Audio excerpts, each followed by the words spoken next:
Baik, Assalamualaikum warahmatullahi wabarakatuh. Selamat pagi menjelang siang. Baik, saya akan menjelaskan tentang bagian 3 dari wirausaha produk kerajinan untuk pasar lokal, di mana ini adalah kelanjutan dari materi saya sebelumnya. Dan saya minta maaf kalau seandainya ada beberapa suara anak-anak yang masuk ke dalam video ini karena saya saat ini berada di rumah dan banyak anak-anak yang main di depan rumah saya, jadi agak sedikit ribut, tapi nggak masalah ya. Semoga saja materi ini akan sampai kepada kalian.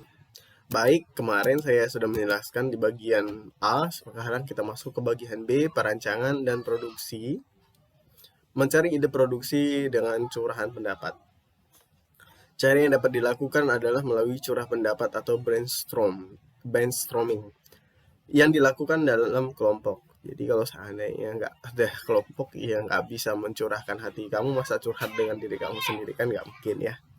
Pada proses tersebut, setiap anggota kelompok harus membebaskan dirinya untuk menghasilkan ide-ide beragam sebanyak-banyaknya.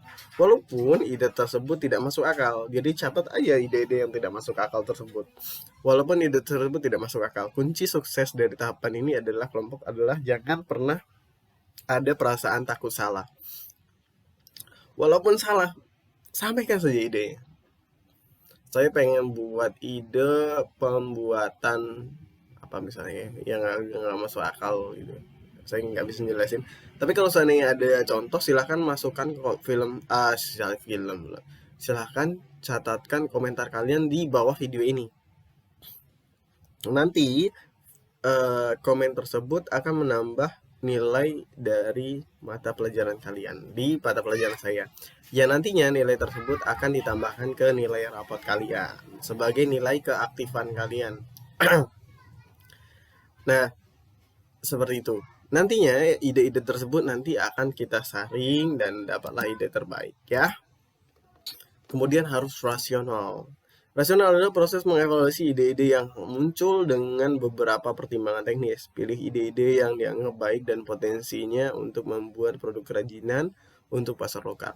Jadi setelah udah dapat ide-ide yang banyak banget tadi itu, dipilihlah ide yang dianggap baik dan punya potensi untuk kedepannya sebagai produk kerajinan usaha yang memungkinkan mendapatkan keuntungan yang besar.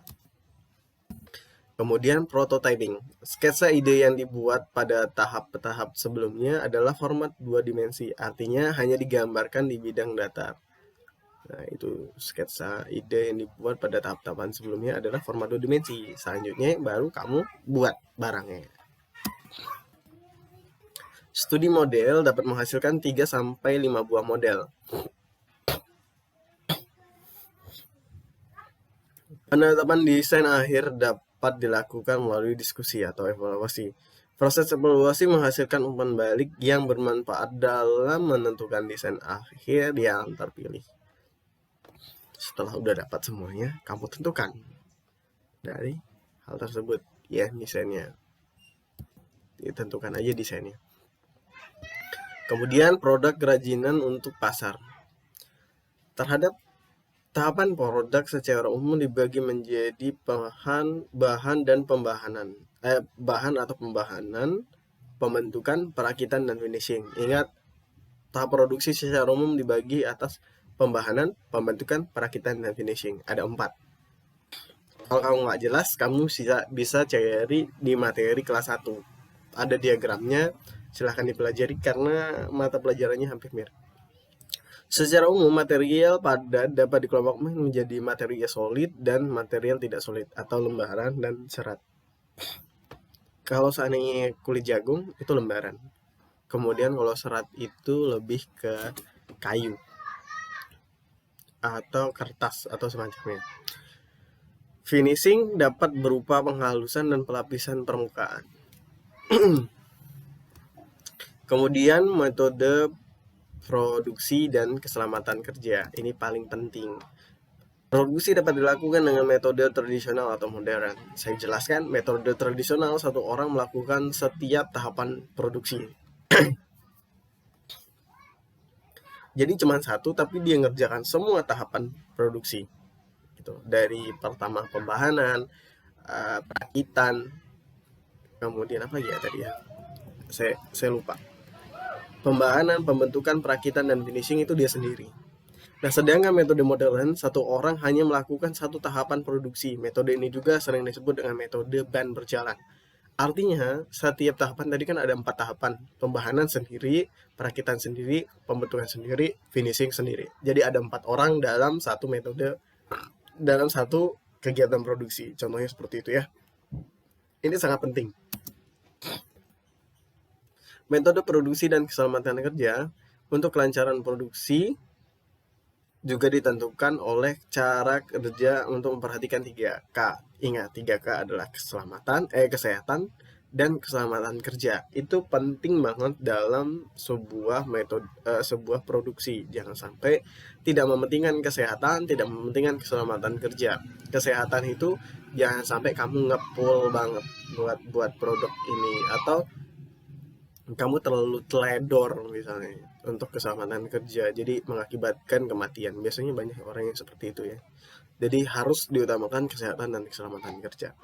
Selain alat keselamatan kerja, yang tak kalah penting adalah sikap kerja yang rapi. Ingat, paling penting kalau seandainya kamu buat jika kamu pengen dilihat oleh orang, pengen dinilai baik oleh orang, kamu harus punya sikap kerja yang rapi.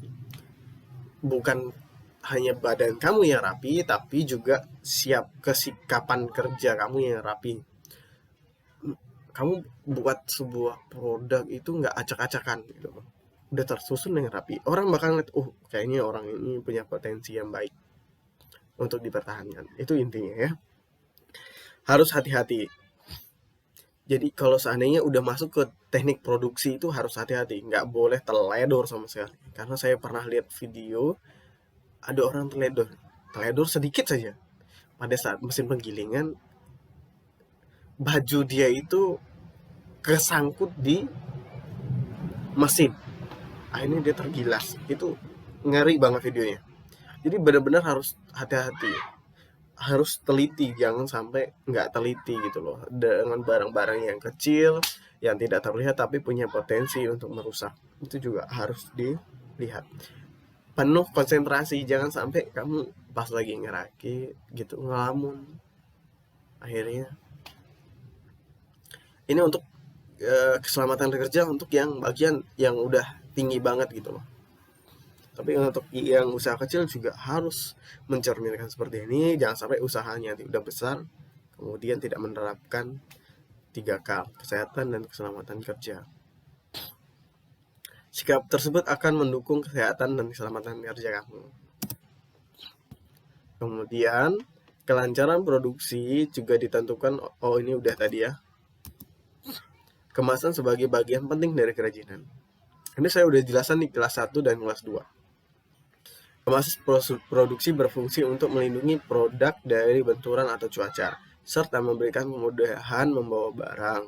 Kemasan berfungsi untuk menambahkan daya tarik dan identitas atau brand suatu produk. Fungsi kemasan didukung oleh pemilihan material, bentuk, warna, teks, dan grafis yang tepat. Itu jelas. Ini saya udah jelasin di kelas 10 dan kelas 11. Saya akan jelaskan lagi di kelas 12 ya. Jadi contohnya gini, sebuah brand itu tuh harus punya kemasan untuk mengamankan produk tersebut. Nanti kamu bisa cari di kelas 11. Itu lebih rapi ya, kalau nggak salah saya. Kemudian kemasan berfungsi untuk menambah daya tarik. Jadi kalau seandainya nggak dikemas dengan baik, nggak punya daya tarik. Ini saya sebutin contohnya, ini kelas 11, 12, kelas 10, 11 ini contohnya sama ya. Kantinnya Bu Iis, kantinnya Bu Iis nih. Dulu kemasan dari air minum yang kalian beli es itu biasanya cuma pakai plastik, kemudian pakai sedotan, kemudian pakai tali rapia. Menarik, menarik.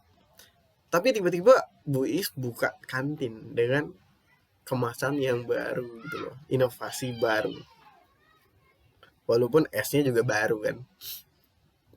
Kemudian dibuatlah kemasannya menggunakan gelas. Jadi orang lebih tertarik dengan barang tersebut gitu loh. Karena kelihatannya menarik banget gitu bawa gelas dibandingkan dengan bawa gelas dengan sedotan dan plastik itu. Jadi kayaknya lebih elegan kalau seandainya kita menggunakan gelas. Nah, itulah daya tarik dari kemasan tadi gitu loh. Fungsi kemasan juga didukung oleh material. Jangan sampai materialnya nggak sesuai.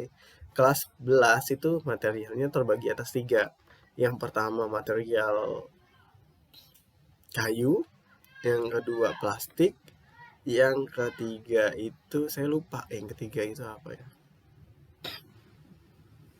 Ada yang ketiga itu ada. Saya lupa. Nah, nanti bisa kalian lihat di yang ketiga. Ya saya lupa. Kemudian bentuknya, kemudian warnanya, kemudian teks. Teks ini maksudnya tulisannya bagus apa enggak. Sama kayak kalian ngeliat itulah kemasan ciki atau snack-snack. Itu pasti bentuk gambarnya, tulisannya itu menarik. Itulah yang menjadi daya tarik awal. Kemasan ini adalah penilaian awal dari seorang konsumen. Apabila kemasan tersebut menarik, maka dia akan ada kemungkinan untuk membeli. Tapi kalau seandainya kemasannya tidak menarik, maka dia tidak akan membeli. Sama kayak kamu di gawai, lagi ada acara gawai gitu kan.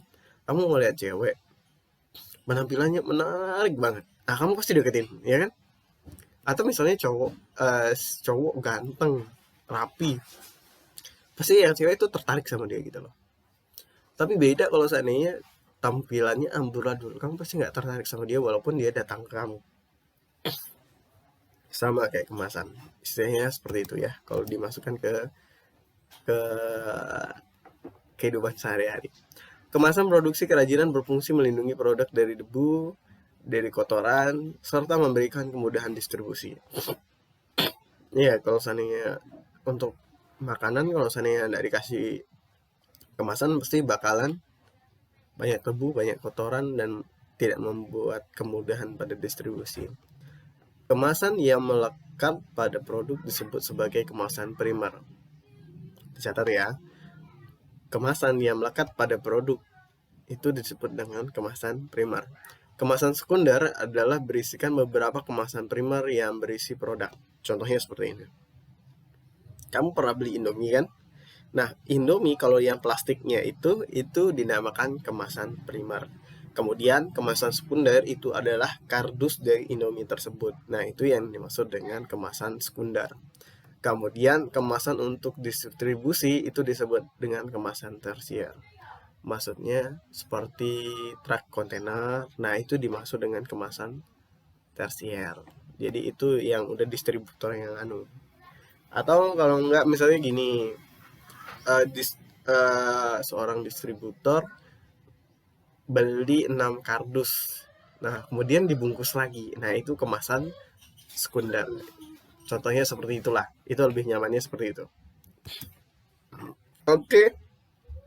Mungkin cukup sekian untuk kelas 12. Terlalu banyak materi, tapi akan saya coba kejar karena kalian masih berada di materi B, dan materi B itu masih banyak sekali yang harus saya kejar. Tapi kita usahakan minggu depan sudah selesai, kemudian minggu depannya lagi kita usahakan untuk ulangan harian. Oke, mungkin cukup sekian. Jika ada pertanyaan atau tidak paham, silahkan komen di bawah video ini. Dengan harapan kalian aktif dalam pembelajaran jarak jauh. Kita coba aktif, kita coba untuk membangun pembelajaran yang lebih baik. Mungkin itu saja dari saya. Selamat siang dan assalamualaikum warahmatullahi wabarakatuh.